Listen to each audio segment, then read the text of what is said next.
ഉത്തർപ്രദേശിൽ കാണാതായ 8 വയസ്സുകാരിയുടെ മൃതദേഹം കണ്ടെത്തിയത് അതേ വീട്ടിൽ തന്നെ താമസിക്കുന്ന മറ്റൊരാളുടെ മുറിയിൽ നിന്നാണ്. സ്വന്തം വീട്ടിൽ പോലും ഇന്നത്തെ കാലത്ത് ഒരു കുഞ്ഞും സുരക്ഷിതരല്ല എന്നതിന് വലിയൊരു ഉദാഹരണമാണ് ഈ കൊലപാതകം.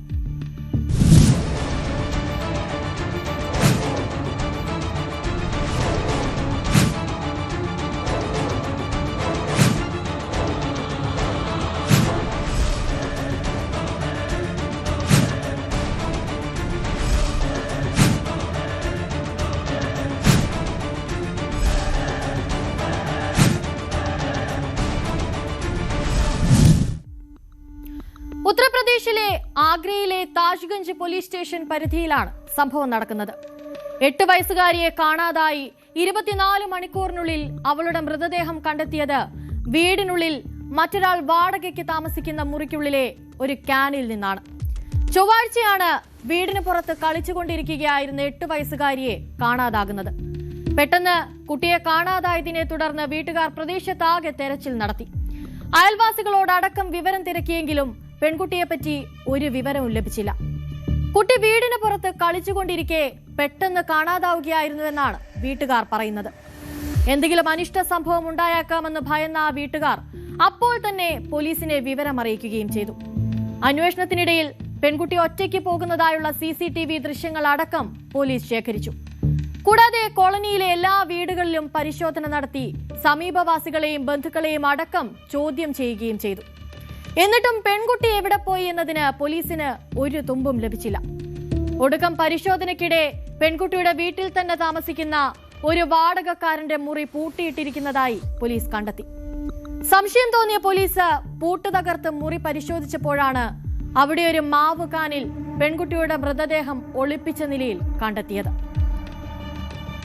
देखिए, कल शाम को करीब 9 बजे लोकल थाना ताजगंज में सूचना प्राप्त हुई थी, जिसमें व्यक्ति के द्वारा बताया गया कि 8 वर्षीय बच्ची अपने घर से शाम को 4 बजे निकली थी और उसके बाद उसका कोई वेयरअबाउट्स पता नहीं लग पा रहे हैं। तत्काल स्थानीय पुलिस मौके पर पहुंची और मौके पर पहुंचने के बाद कल रात में ही एक 363 में एक मुकदमा पंजीकृत कर लिया गया था। पुलिस ने रात भर इस पर काम किया, पर रात में इस पर कोई सब्सटेंटिव कैमरे से हम लोगों को लीड नहीं मिल पाई थी। आज सुबह फिर सभी सीनियर अधिकारी मौके पर पहुंचे और मौके पर पहुंचने के बाद 10 टीमें लगातार उस बच्ची की तलाश कर रही थी। तलाश के क्रम में काफ़ी सारे संदिग्ध लोग भी मिले, जिनसे लगा कि ये बच्ची इनके साथ जा सकती है और ये उसके जानने वाले हो सकते हैं। उन सबसे लगातार पूछताछ चल रही थी। बच्ची को भी हम लोग तलाश कर रहे थे और रात में 8 बजे के आसपास उसी घर से पहली फ्लोर से, जहाँ पे किराएदार जिसका नाम सुनील है, उसके कमरे से उस बच्ची का शव बरामद हुआ। शव को पुलिस ने कब्जे में लेते हुए PM के लिए भेज दिया है। मौके पर शांति व्यवस्था कायम है और इसमें धाराओं को तरफ आज ही एक चूँकि छोटी बच्ची थी 8 साल की, तो शव एक 8 एकड़ रखने वाले परिसर के अंदर था और उसको कब्जे में लेते हुए ഇതാണ് പോലീസ് നൽകുന്ന വിശദീകരണം. അതേ വീട്ടിൽ വാടകയ്ക്ക് താമസിക്കുന്ന സുനിൽ എന്ന വ്യക്തിയായിരുന്നു കൊലപാതകത്തിന് പിന്നിൽ. ഇയാൾ അവിടെ സമീപത്ത് തന്നെയുള്ള ഒരു ഫാക്ടറിയിലായിരുന്നു ജോലി ചെയ്തിരുന്നത്. 1 വർഷത്തോളമായി ആ വീട്ടിൽ വാടകയ്ക്ക് താമസിച്ചു വരികയായിരുന്നു ഈ സുനിൽ. പെൺകുട്ടിയെ കാണാതായതിനു ശേഷം പ്രതിയായ സുനിലും കുടുംബത്തോടൊപ്പം അവളെ അന്വേഷിക്കുന്നതായി നടിക്കുകയും പരാതി നൽകാൻ പോലീസ് സ്റ്റേഷനിൽ പോവുകയും ചെയ്തിരുന്നുവെന്നതാണ് ഞെട്ടിക്കുന്ന മറ്റൊരു കാര്യം. പെൺകുട്ടിയുടെ മൃതദേഹം കണ്ടെത്തിയതു മുതൽ ഇയാൾ ഒളിവിൽ പോയിരിക്കുകയാണ്. പ്രതിക്ക് കഠിനമായ ശിക്ഷ ലഭിക്കണമെന്നും പോലീസ് തുടക്കം മുതൽ ഗൗരവം കാണിച്ചിരുന്നെങ്കിൽ പെൺകുട്ടിയെ രക്ഷിക്കാമായിരുന്നുവെന്നുമാണ് പെൺകുട്ടിയുടെ അമ്മായി ആരോപിക്കുന്നത്. गौ बच्चों की सिद्धांत नगर से हूँ मैं। क्या पूरा मामला ये है कि कल 3 बजे से लड़की गायब है। उसका प्रज्ञा था, उसका 8 साल की लड़की थी। हाँ, तो हमने ये कैमरों में सब में धुड़वाई है, वो लड़की नहीं निकली है। उधर दिखवाई थी, उधर दिखी थी थोड़ा सा, फिर उसके बाद इसी चौक में से ही गायब हो गई है वो, फिर नहीं मिली है। इधर भी एक कैमरा लगा हुआ है, उधर भी देखिए लड़की, उधर भी नहीं मिली है। इधर भी देखिए, इधर भी नहीं। मतलब यही चौक खा गया है, ये समझ लो।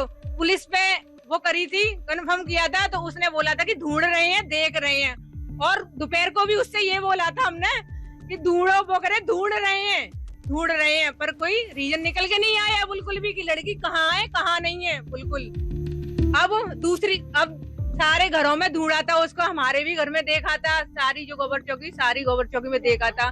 फिर वो पुलिस चली गई, जाने के बाद फिर दूसरी पुलिस आई है, तो आते ही वो ताला टूटा था या तोड़ा था, तो पहले ही पुलिस ने बोला था दोपहर को कि लड़की मिल जाएगी, शाम तक मिल जाएगी। तो उनको पता था, तब क्यों नहीं बताया था उन्होंने? സംഭവത്തെക്കുറിച്ചുള്ള വിവരം ലഭിച്ചതിനെ തുടർന്ന് മുതിർന്ന പോലീസ് ഉദ്യോഗസ്ഥർ സ്ഥലത്തെത്തി സ്ഥിതിഗതികൾ വിലയിരുത്തി. ഒളിവിൽ പോയ പ്രതിയെക്കുറിച്ച് അന്വേഷിക്കാൻ 10 ടീമുകൾ രൂപീകരിച്ചതായി സിറ്റി ഡിസിപി സയ്യിദ് അലി അബ്ബാസ് വ്യക്തമാക്കി. പെൺകുട്ടിയെ അവയവങ്ങൾ മുറിച്ചുമാറ്റിയെന്ന വാദം തെറ്റിദ്ധരിപ്പിക്കുന്നതാണെന്നും പോസ്റ്റ്മോർട്ടം റിപ്പോർട്ട് ലഭിച്ചതിന് ശേഷം മാത്രമേ സ്ഥിതിഗതികൾ വ്യക്തമാകൂവെന്നും അദ്ദേഹം കൂട്ടിച്ചേർത്തു. നിലവിൽ പോലീസ് മൃതദേഹം പോസ്റ്റ്മോർട്ടം പരിശോധനയ്ക്ക് അയച്ചിട്ടുണ്ട്.